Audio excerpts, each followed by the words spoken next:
Hi guys, welcome to today's video. तो actual में आज अपन पढ़ने वाले हैं Bohr's model. Bohr's model actual में क्या होता है, जब शुरू शुरू में जब अपने को नॉलेज नहीं था कि न्यूक्लियस क्या होता है, इलेक्ट्रॉन क्या होता है, कैसे वो क्या इसके राउंड राउंड घूमता है, या फिर कोई अलग टाइप का होता है, या फिर कैसे कैसे होता है, कुछ पता ही नहीं था कि कोई भी एटम में इलेक्ट्रॉन्स कहाँ पे होते हैं, कैसे होता है, सब कुछ होता है। तो एक्चुअल में इसके बोहर ने अपने ये कहा, आप मेरा मॉडल मानो कि उसने अपनी तरफ से 3 पोस्टुलेट्स दिए। ठीक है, कि ये मान लो, पोस्टुलेट्स मान लो या फिर इसके रूल्स मान लो, एक तरीके से ये मानो, फिर देखो कितने अच्छे अच्छे रिजल्ट आते हैं। आप ये अगर मेरे 3 वाले ये 3 पोस्टुलेट्स मान लोगे ना, तो आप वेलोसिटी कैलकुलेट कर सकते हो, रेडियस कैलकुलेट कर सकते हो, काइनेटिक एनर्जी कैलकुलेट कर सकते हो, टोटल एनर्जी, सब कुछ, पोटेंशियल एनर्जी, सब कुछ कैलकुलेट कर सकते हो। बस एक बार ये 3 चीज़ मानो तो सही।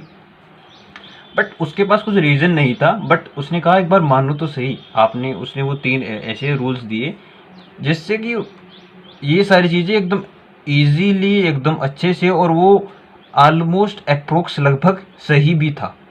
ठीक है, तो अब कोई चीज़ बंदे ने माना है, बट उससे अगर आंसर सही आ रहा है तो ज़रूरी नहीं कि वो सही हो, बट उसका लगभग जगह ये तुक्का सही बैठ गया। ठीक है, तो अपन वो देखते हैं उसने 3 तुक्के क्या मारे। तो उसने पहला पोस्टुलेट्स ये दिया कि पहले मानो कि जो इलेक्ट्रॉन होता है ना, ये जो तुम्हारा एटम है उसमें ये न्यूक्लियस होगा यहाँ पे, और ये होगा इलेक्ट्रॉन। न्यूक्लियस पॉजिटिव चार्ज का होगा ऑब्वियसली, ये चीज़ अपन पहले मान चुके हैं। ठीक है, और ये इलेक्ट्रॉन इसके सर्कुलर मोशन करते हैं। ठीक है, ये न्यूक्लियस इसका सेंटर होगा, और ये मान लो रेडियस है। ज़्यादा इलेक्ट्रॉन है तो ज़्यादा और भी सर्कल्स हो सकते हैं। ठीक है, अगर अपन एक इलेक्ट्रॉन माने तो सर्कुलर मोशन करते हैं, और जब ये मोशन करते हैं तो ये ईएम वेव्स क्या करते हैं, एमिट करते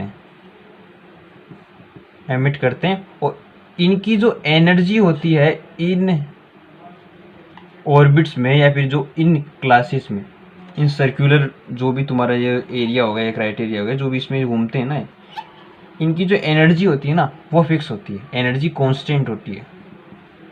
पहली चीज़ क्या थी उसने, कि वो सर्कुलर होता है, सर्कुलर में घूमते हैं, सर्कुलर ऑर्बिट्स हो गई। ठीक है, दूसरी चीज़ उसने क्या बोली कि ईएम वेव एमिट करते हैं, दूसरी चीज़ वो, और तीसरी चीज़ क्या बोली उसने, एनर्जी कांस्टेंट होती है। ये 3 चीज़ उसने बोली। पहला उसने ये रूल माना। हाँ देखो, पहले तुक्के में उसने 3 तुक्के बढ़ा दिए। ठीक है, दूसरा तुक्का उसने ये मारा कि अब देखो, ये न्यूक्लियस है, ठीक है, और इलेक्ट्रॉन इसके घूम रहा है इसे। ठीक है, तो उसके पास कुछ तो वेलोसिटी होगी। ठीक है, और ये कुछ रेडियस भी होगी।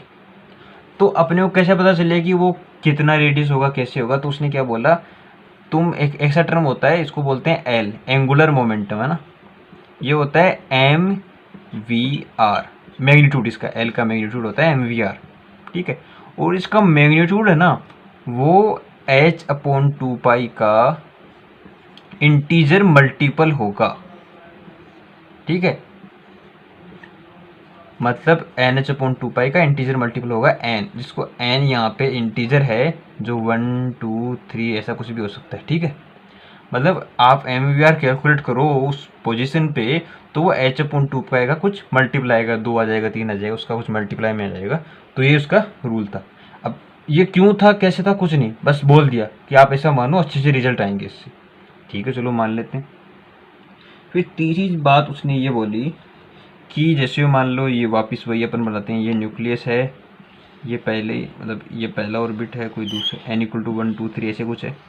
ठीक है, 1 n = 2 और n = 3 ऐसा कुछ है। या अब इलेक्ट्रॉन, या मान लो एक इलेक्ट्रॉन यहाँ पे, कुछ इलेक्ट्रॉन यहाँ पे, एक इलेक्ट्रॉन यहाँ पे, कुछ भी। अब इलेक्ट्रॉन्स मतलब एनर्जी एब्जॉर्ब करके या एनर्जी रिलीज करके ऊपर नीचे जा सकते हैं। ये अगर नीचे आएगा तो एनर्जी क्या करेगा, रिलीज करेगा, एनर्जी रिलीज करेगा। ठीक है, और ये अगर ऊपर जाएगा तो ये एनर्जी गेन करेगा। एनर्जी गेन करेगा और आप ऑब्वियस इसकी एनर्जी है ना, एनर्जी गेन करेगा फिर ऊपर चला जाएगा, क्योंकि यहाँ पे जाने के लिए उसको ज़्यादा एनर्जी चाहिए। अगर आप जैसे जैसे आगे जाते हो ना तो एनर्जी इंक्रीज होती है, बट वो यहाँ पे क्या होती है, मोस्ट नेगेटिव होती है। और आप अगर आप n टेंस टू इन्फिनिटी पे जाओगे ना तो एनर्जी आपकी जीरो हो जाएगी, बट वो एनर्जी इंक्रीज होती है। इन टर्म्स ऑफ मैग्नीट्यूड में डिक्रीज होती है, बट वो इन द साइन में देखिए तो यहाँ पे मान लो माइनस में -100 है मान लो, तो वहाँ पे आगे अगर जीरो की तो इधर जाओगे तो आपकी वैल्यू तो इंक्रीज होगी ना। तो वैसे ही चीज़ है। तो और वो एनर्जी किसके इक्वल होगी, इन जो n = 3 इसकी एनर्जी कांस्टेंट है पता है, ये भी कुछ है n = 2 इसकी एनर्जी कांस्टेंट है, तो इन दोनों के डिफरेंस के बराबर ये एनर्जी जो होगी।